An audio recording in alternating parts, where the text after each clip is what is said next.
why I'm in favor of this project.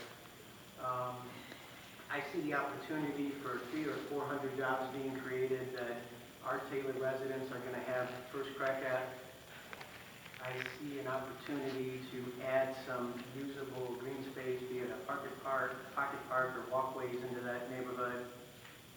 And I see us taking a dormant, unviable property and turning it into something that can significantly contribute to the tax base.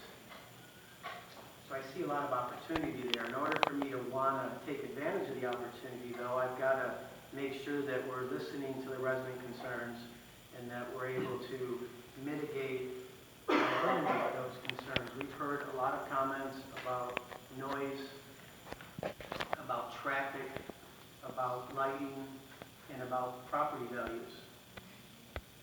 One of the things that I did, and maybe a couple council people, is tried to visit one of these properties that exist that are similar in nature to what would be here in Taylor. And there's a property like this in Hazel Park. Yeah. No two properties are the same. This one is actually a little bit bigger than what would be in Taylor. It's actually a little bit closer to the neighborhood than what would be in Taylor.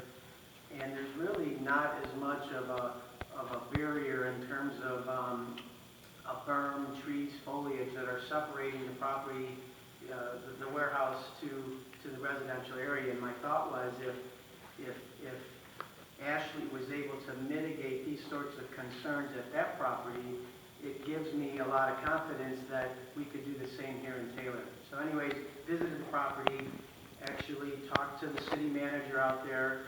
He actually lives in the neighborhood, he's not the guy right across the street, but he's in the neighborhood extended, so I think, number one, as a city manager, he'd have a pulse for the complaints that are coming into the city, and number two, he'd have a pulse for what's going on in his own neighborhood, and he was adamant that things like noise and traffic and lighting really are a non-issue, that there's very few complaints coming out of the neighborhood.